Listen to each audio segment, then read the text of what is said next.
እንግዲህ ዛሬም የአንደኛ ክፍል ትምህርታችን እንደቀጠለ ነው። ከኔ ጋር ሰብስክራይብ አድርጋችሁ እየተከታተላችሁ እስከሆነ ድረስ እስከ መጨረሻው እናንተን ሳላደርስ አላቆምም። አንደኛ ክፍልን እንግዲህ እየገፋን ነው። ኦልሞስት ወደ ግማሽ አካባቢ ደርሰናል። ሁለተኛ ክፍል፣ ሶስተኛ ክፍል እያልን በጣም እናንተ ብቁ እስከምትሆኑ እየሰራን እንቀጥላለን ማለት ነው። ከእናንተ የሚጠበቀው ሰብስክራይብ ማድረግ ሁሌ እንዲደርሳችሁ ማለት ነው። የእናንተ ብቻ ሳይሆን እንደናንተ አዲስ የሆኑ ተማሪዎች ደግሞ እንዲደርሳቸው ያግዛል ማለት ነው። እናንተ ላይክ ስታረጉት፣ ሼር ስታረጉት ማለት ነው። ስለዚህ በዛሬ ትምህርታችን ደግሞ እንግዲህ ከጠ ነው የምንጀምረው። ከጠ ጀምረን እንደተለመደው ቃላት ምስረታና ኤክሰርሳይሶችን እየሰራን ይሄ መለማመጃዎችን እየተለማመድን እንቀጥላለን ማለት ነው። ኦኬ እንጀምር። ኦኬ እንግዲህ የመጀመሪያው እዚህ ላይ እንደምትመለከቱት ጠ አለችልን። ጠ ምን አስመልክቶ ነው እዚህ ጋር የመጣችው? ጠረጴዛ ስላለ ነው ማለት ነው። ስለዚህ ጠረጴዛ እንላለን ማለት ነው። ጠረጴዛ። ጨ እንላለን እዚህ ጋር። ጨ ደግሞ ጨረቃ ለማለት ነው ማለት ነው ይሆናል። ኦኬ ጨረቃ። እሺ ከዛ መለማመጃዎችም አሉ እዚህ ጋር። ስለዚህ እነዚህን ፊደሎች ደግሞ በደንብ እንድትረዷቸው ደግሞ ቃላቶችን መመስረት እንችላለን። ይሄኛው በዛሬ ቪዲዮአችን የምናየው መልመጃ 1 ይለናል። እዚህ ካያችሁ መልመጃ 1። እሺ እንግዲህ ጠ ፊደልን ተጠቅመን ጠረገች በአንድ ላይ ምን ማለት ይሆናል? ጠረገች ይሆናል ማለት ነው። ጠረገች፣ ጠረገች። ሌላኛው ጨረቃዋ እንላለን። እንግዲህ ጨረቃዋ፣ ጨረቃዋ እንላለን። እዚህ ጋር ደግሞ ጠለቀች፣ ጠለቀች ስንል ደግሞ ጠለቀች፣ ጠለቀ ለወንድ ይሆናል፣ ች ለሴት ይሆናል ማለት ነው። ሌላኛው ቤትሽ ይለናል። ቤትሽ፣ ቤትሽ ስንል ደግሞ ቤት ከዛ ሺ በአንድ ላይ ሲሆን ቤትሽ፣ ቤትሽ ይሆንልናል ማለት ነው። ኦኬ ቀጣዩ ፊደላችን ጠ፣ ጠና ጸ ናቸው የሚሆነች ፊደል እንግዲህ ጠ ትባላለች። ስለዚህ ብዙ ቃሎች የላትም፣ ብዙ የአማርኛ ቃል አንጠቀምባትም። ስለዚህ ቢሆንም ግን ፊደሏ ታስፈልገናለች። ጠ። እች ደግሞ ጸ፣ እች ጸ ነች። በምስሉ የምትመለከቷት ፀሐይ ነች ማለት ነው። ፀሐይ ስንል ይችን ፊደል እንጠቀማለን ማለት ነው። መልካም። እሺ ጠ። እሺ መልመጃ 2፣ መልመጃ 2 እንግዲህ ጥያቄዎችን መለየት ነው፣ እንትን ቅጥያዎችን መለየት ነው። ፀሐይዋ። እሺ አሁን እዚህ ላይ ቅጥያዋ ማን ነች? ቅጥያዋን ለመለየት ፀሐይ ከዛ ዋ እንላለን። ስለዚህ ፀሐይ ዋና ቃላችን ነው፣ ዋ ቅጥያችን ነች ማለት ነው። እሺ ጸዳሽ ይላል፣ ጸዳሽ ይላል። እዚህ ላይም ቅጥያ አለ። ዋና ቃላችን ጸዳ የሚለው ይሆናል፣ ቅጥያችን ሺ ናት ማለት ነው። ስለዚህ ጸዳ ሺ። እንግዲህ ቅጥያ የምንላቸው ምኖችን መሰላችሁ? በቃላት ውስጥ ዋና ቃል ራሱን ችሎ መቆም የሚችለውን ዋና ግንድ እንለዋለን። ብቻቸውን ትርጉም የማይሰጡ ከዋናው ላይ ግን ተጨምረው ትርጉሙን የሚቀይሩ ፊደላቶችንና የሚጨመሩ ፊደላቶችን ቅጥያ እንላቸዋለን ማለት ነው። ስለዚህ ቅጥያዎች ብዙ ጊዜ ትርጉሙን የዋናውን ቃል ትርጉም ይቀይራሉ እንጂ ራሳቸውን ችለው ሲቆሙ ብቻቸውን ትርጉም የላቸውም ማለት ነው። እነዚህ ዋና ቃሎች ግን ትርጉም ይኖራቸዋል። ለምሳሌ እዚህ ላይ እንደምትመለከቱት ጸዳሽ የሚለው ጸዳ የሚለው ራሱን የቻለ ትርጉም ያለው ቃል ነው። ሺ ግን አይደለችም ማለት ነው። በተመሳሳይ እዚህ ጋር ጸጋ ሺ ይለናል። እዚህ ጋር ጸጋ ሺ። እንግዲህ ይሄም ጸጋ ከዛ ሺ አለ። ጸጋ የሚለው ትርጉም ይሰጣል ለብቻው፣ ሺ ግን ቅጥያ ነው፣ ትርጉሙን ለመቀየር ነው የምንጠቀምበት ማለት ነው። እዚህም ጋር ስንመጣ ጸጉርሽ ይለናል። ጸጉርሽ ይላል። እዚህም ጋር ዋናው ቃላችን ጸጉር የሚለው ነው። ሺ የምትለዋ ቅጥያ ናት ማለት ነው። ጸጉርሽ እንላለን ማለት ነው። ኦኬ ከዛ አሁን ደግሞ ወደ ሁለተኛ ፊደሎች ነው የምናልፈው። ሁለተኛ ፊደል ጡ አለ። እንግዲህ ይሄ ምንድነው? ጡሩምባ ነው ማለት ነው። ይሄ ጡሩንባ ጡሩምባ እንለዋለን። እቺ ደግሞ ጩ ደግሞ ጩሉሌ እንላታለን ማለት ነው። እቺን ማለት ነው። አሁን ደግሞ ወደ መልመጃ 3 እንሄዳለን ማለት ነው። እንግዲህ መልመጃ 3ን ስትመለከቱ እንደላይኛው ነው የምናየው። ስለዚህ እዚህ ጋር ጡትሽ ይሆናል። ጡትሽ ዋና ቃሉንና ቅጥያውን ስንለይ ደግሞ ጡት የሚለው ዋና ቃላችን ነው። ሺ ቅጥያ ነው ማለት ነው። ጡትሽ ይሆናል ማለት ነው።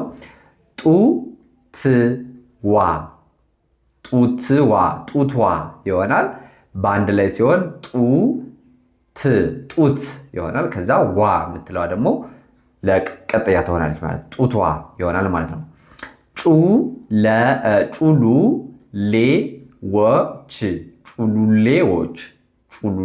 ጩሉሌዎች እንላለን። ጩሉሌ የሚለው ዋና ቃላችን ሲሆን ዎች የሚለው ደግሞ አብዥ ቅጥያ ነው ማለት ነው። አብዥ ቅጥያ ነው። ከዚህ በላይ ያየናቸው አብዛኞቹ ጾታ አመልካች ቅጥያዎች ናቸው። እዚህ ላይ ደግሞ ዎች የሚለው ቁጥር አመልካች ነው ማለት ነው። እንግዲህ ቅጥያዎች ጾታ ሊያመለክቱ ይችላሉ፣ ቁጥር ሊያመለክቱ ይችላሉ።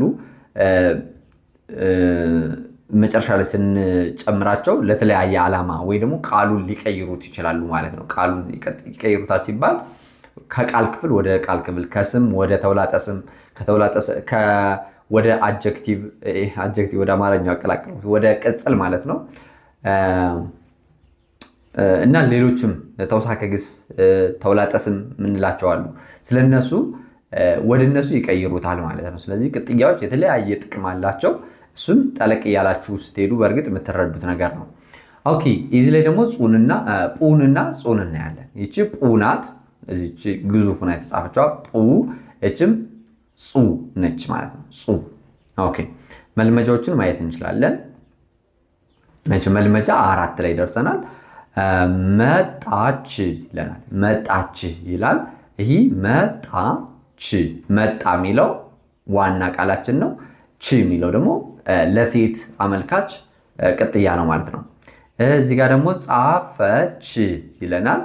እንግዲህ ጻፈች ሲል ቅጥያው ዋና ቃሉና ቅጥያውን እንለይ። ጻፈ የሚለው ዋና ቃል ነው። ች የሚለው ቅጥያ ነው ማለት ነው። ብዕሮች ይለናል። እንግዲህ ብዕር የሚለው ምንድን ነው? ይሄ ብዕር የሚለው ዋና ቃላችን ነው። ኦች የሚለው ቁጥር አመልካች ቅጥያ ነው ማለት ነው። እርሳስሽ ይላል። እዚህ ጋር እርሳስሽ ይላል።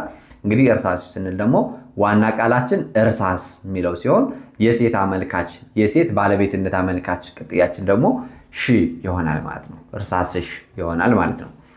ኦኬ፣ ወደ የሚቀጥለው ስንሄድ ደግሞ እዚህ ጋር እንደምትመለከቱት ጢ እንላለን። ጢ ምንን ያሳያል? ጢም ለማለት ነው። ጢም እንልበታለን። ጪ ደግሞ ጪስ እንልበታለን ማለት ነው። እንግዲህ በመልመጃ 5ን እንመልከት። መልመጃ 5 ቅጥያዎችን መለየት ነው። በተመሳሳይ ጢምህ ይላል። እዚህ ላይ ጢምህ ይላል። ጢምህ ስንል እንግዲህ ዋና ቃሉ ጢም ነው። ህ የወንድ አመልካች የወንድ ባለቤትነት አመልካች ነው ማለት ነው። ጢምህ የሚለው ደጅሽ ይላል። እዚህ ላይ ደግሞ ደጅሽ እንግዲህ ዋና ቃላችን ደጅ የሚለው ነው። የሴት አመልካች ሴት ባለቤትነት አመልካቹ ደግሞ ሺ ይሆናል ማለት ነው። ደጅ ሺ ይሆናል ማለት ነው። ሆድሽ ይላል። እዚህ ጋር ሆድሽ ይላል። ሆድ የሚለው ምንድነው? እዚህ ጋር ዋና ቃላችን ሲሆን የሴት ባለቤትነት አመልካች ቅጥያችን መድረሻ ቅጥያችን ደግሞ ሺ ይሆናል ማለት ነው። መልካም። እሺ፣ አሁን ወደ የሚቀጥለው ስናልፍ ደግሞ ወደ ጲ እና ፂ እንመጣለን ማለት ነው። እንግዲህ ጲ ስንል ላጲስ የመሀለኛዋን ፊደል የተጠቀምነው ከጲ ወስደን ነው ማለት ነው። ላጲስ ማለት እንችላለን። ፂ ስንል ደግሞ እዚህ ላይ የምትመለከቱት የሰውየው ምንን ያሳይ? ፂም ያሳየናል። ፂም ለማለት እንጠቀምበታለን ማለት ነው። ፂም እንግዲህ ከላይ ጢም ብለናል፣ ከዚህ ላይ ደግሞ ፂም እንላለን። ስለዚህ በሁለቱም ስለምንጠቀመው ማለት ነው። ሁለቱም ልክ ስለሚሆን ጢምም ፂምም ስለምንል ማለት ነው። ኦኬ፣ ሌላኛው ጥያቄ 6 ላይ ደርሰናል ማለት ነው። የመለማመጃ ጥያቄ 6 እንግዲህ እዚህ ላይ ላጲስሽ ይላል። ላጲስሽ ይለናል። ዋና ቃላችን ላጲስ ነው። የሴት ባለቤትነት አመልካች መድረሻ ቅጥያችን ደግሞ ሺ ናት ማለት ነው። ላጲስ ሺ፣ ላጲስሽ።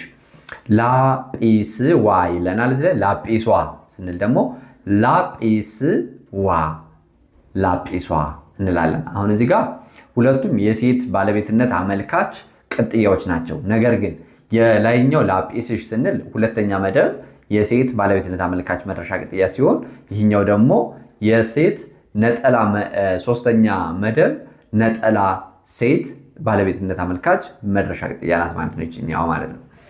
ኦኬ ይህኛው ደግሞ ደግነት ይለናል። ደግነት ይሆናል። ደግ ይላል።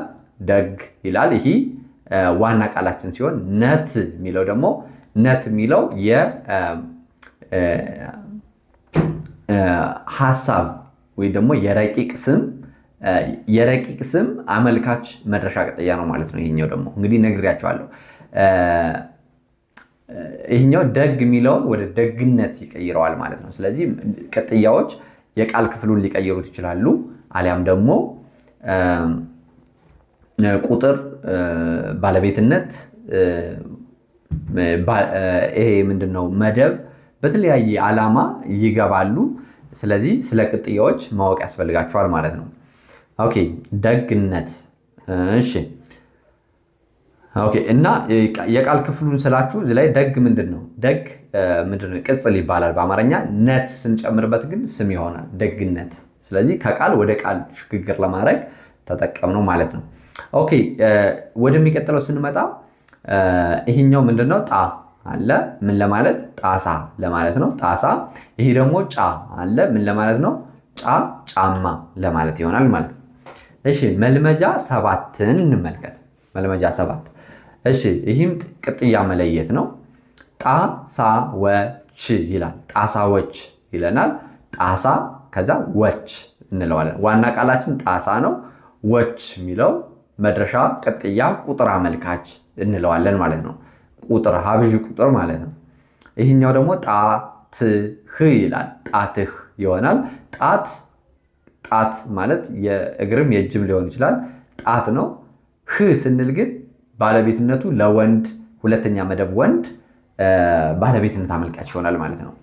ይህኛው ደግሞ ጫማሽ ይላል። ጫማሽ እንግዲህ ጫማ የሚለውና ሺ የሚለው ከሁለት ይከፈላል። ጫማ ዋና ቃላችን ሲሆን ሺ የምትለዋ የሴት ባለቤትነት አመልካች ሁለተኛ መደብ ሴት ማለት ነው።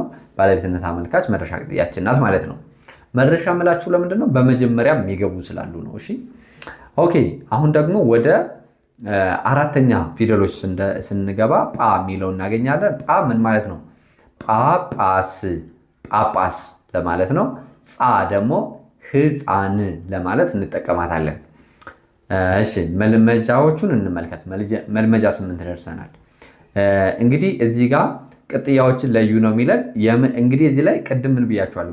መጀመሪያ ቅጥያዎች አሉ፣ ቅድሚያ ቅጥያዎች ማለት ነው። የጳጳስ ይላል። የጳጳስ እንግዲህ የአሁኗ ቅጥያችን የት የመጣች ናት? ከመጀመሪያ የመጣች ናት ማለት ነው። የጳጳስ፣ የጳጳስ እንላለን ማለት ነው። እዚህ ላይ ደግሞ ህፃንህ፣ ህፃንህ ይላል። እንግዲህ ዋና ቃላችን ህፃን ሲሆን ህ የምትለዋ የወንድ የሁለተኛ መደብ ወንድ መድረሻ ቅጥያ ባለቤትነት አመልካች ናት ማለት ነው። እሺ ሌላኛው ጳጳስነት ይለናል። ጳጳስነት። ኦኬ እንግዲህ ጳጳስነት ቅጥያዎቹን ጳጳስ የሚለው አንድ ቃል አለ። ነት የሚለው ደግሞ የስሙን እንትን ይለዋል ማለት ነው። ከስም ወደ ስም ነው ይሄን ራሱ እንትን ያለው። ለምሳሌ ጳጳስነት ይሄ ኳሊቲ እንለዋለን በእንግሊዘኛ፣ ወይ ደግሞ ይሄ ኢሴንሱን ማለት ነው። በአማርኛ የሆነ ማንነት ነው፣ እነት ነው ይሄ ማለት ነው። ስለዚህ የእነት ትርጉም ወደ አብስትራክትነት ወይ ደግሞ ወደ ረቂቅ ስምነት ሲቀይረው ማለት ነው። ጳጳስ የሚለው ግዙፍ ስም ነው። ከዛ ጳጳስነት ሲለው ደግሞ ረቂቅ ስም ይሆናል ማለት ነው። ስለዚህ ከስም ወደ ስም ነው የሚቀይረው እዚህ ጋር ማለት ነው። ኦኬ ወደ የሚቀጥለው ስናለፍ ደግሞ ጤ የሚለውን እዚህ ላይ ምን አለ? ጤፍ ስላለ ጤፍ ለማለት ነው። ጤፍ እዚህ ላይ ደግሞ ጬ እንላለን። እዚህ ላይ ጬ ስንል ቅንጬ ለማለት እንጠቀመዋለን ማለት ነው። እሺ ከዛ መልመጃ 9 ላይ ስለደረስን አሁንም ቅጥያ መለየት ነው። እዚህ ላይ ጤናማ ይለናል። ጤናማ ይላል። ጤና አንድ ቃል ነው። ማ ሌላ ቅጥያ ነው ማለት ነው። ጤናማ። እሺ ቅንጬው እንላለን። ስለዚህ ቅንጨ የሚለው ምንድነው? ዋና ስማችን ሲሆን የሚለው ቅጥያ አመልካች ነው። አሁን እዚህ ላይ ደግሞ ምንድነው? ይሄ እምር አመልካች እንለዋለን። ቅንጨው ስንል ይሄ እምር አመልካች ነው ማለት ነው። በእንግሊዘኛ አርቲክል እንለዋለን። ስለዚህ የተለያየ የሆነ ዓላማ እንዳላቸው ትረዳላችሁ ማለት ነው። ቅንጬህ እንላለን። ቅንጬህ ስንል ግን ቅንጨ የሚለው የስሙ ሲሆን ባለቤትነት አመልካች መድረሻ ቅጥያ ነው ማለት ነው። ኦኬ ወደሚቀጥሉ ስንሄድ ደግሞ ጴ እናገኛለን። እንግዲህ ጴ ደግሞ ጠረጴዛ እንላለን። ፄ ደግሞ ያው ዝም ብለን ፄ ብለን እናልፋትና መልመጃው ላይ እንለማመዳለን። መልመጃ 10 ደርሰናል። መልመጃ 10 ጠረጴዛው ይላል። እዚህ ላይ አሁን ጠረጴዛው ይላል። ጠረጴዛ የሚለው ምንድነው? ይሄ ስም ነው። የሚለው ደግሞ እምር አመልካች እንለዋለን። እምር ቅጥያ ነው ማለት ነው። እምር አመልካች ቅጥያ። ይሄ ደግሞ ጠረጴዛዎች ይለናል። ጠረጴዛዎች ጠረጴዛዎች።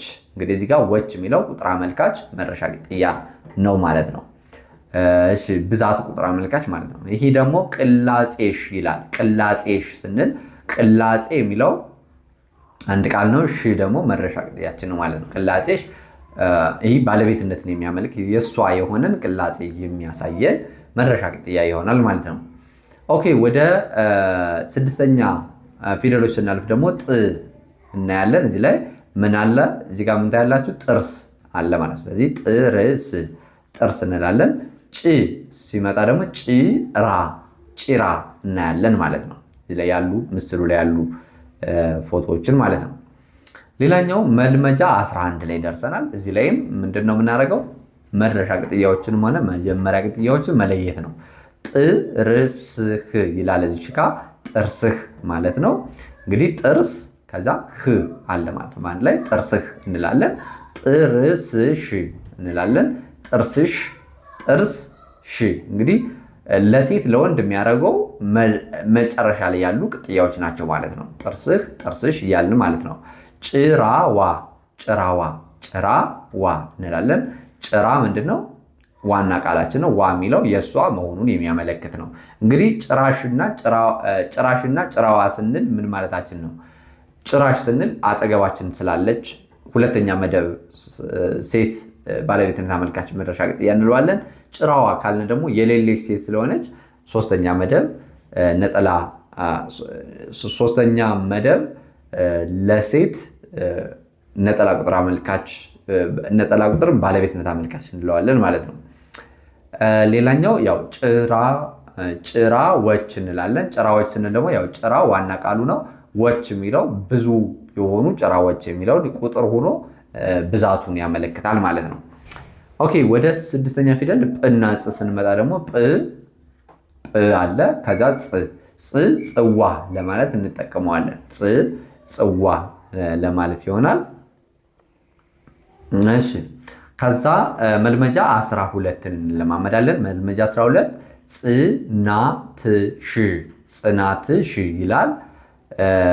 ጽናት የሚለው አንድ ቃል ነው። መድረሻ ቅጥያ ነው ማለት ነው። ጽዋ ይላል። እዚህ ጋር ደግሞ ጽዋ የሚለው ዋና ቃላችን ሲሆን ዋ ደግሞ ተጨማሪ ዋ ማለት ነው። ቅጥያ ነው።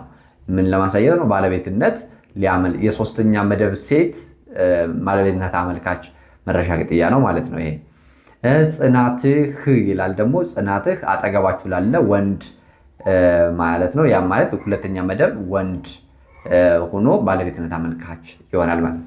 የእሱ የሆነን ጽናት ለመግለጽ ማለት ነው። ጽናት የሚለው ዋና ቃላችሁ ነው። ባለቤትነት አመልካችሁ ነው ማለት ነው። ኦኬ ወደ መጨረሻ ፊደሎች ስንሄድ ደግሞ እዚህ ላይ ጦ እንላለን። ጦ ምን ለማለት ነው? ጦጣ ለማለት ነው። ጦጣ እንላለን። ጦጣ። ይሄ ደግሞ ጮጮ ለማለት ነው። ጮጮ ይባላል ይሄ። ስለዚህ ጮጮ ለማለት ጮን እንጠቀማለን ማለት ነው። መልመጃ 13 ላይ ደርሰናል እዚህ ጋር። ስለዚህ መልመጃ 13 ቅጥያዎችን መለየት ነው። እንግዲህ ጦር ሺ፣ ጦር የሚለው ባንድ ነው፣ ሺ የሚለው በሌላ ነው። ጦር ሺ፣ ጦርሽ እንላለን። እንግዲህ ጦር ዋና ቃል ነው፣ ሺ ቅጥያ ነው ማለት ነው። ይሄ ደግሞ ጦጣዋ ይላል። ጦጣዋ፣ ጦጣዋ ስንል ጦጣ ዋና ቃላችን ነው፣ ዋ ቅጥያ ነው ማለት ነው። ጮጮ ወች ይላል። ጮጮ ወች ይላል። ጮጮ የሚለው ዋና ቃል ነው፣ ወች የሚለው ቅጥያ ነው ማለት ነው። እሺ ስለዚህ ይሄን ካልን የመጨረሻ ፊደሎች እዚህ ላይ ጾና ጶን እናያለን። እቺ ጶናት፣ እቺ ደግሞ ጾናት ማለት ነው። ጶ ጾ እንላለን። መልመጃዎችን እንመልከት።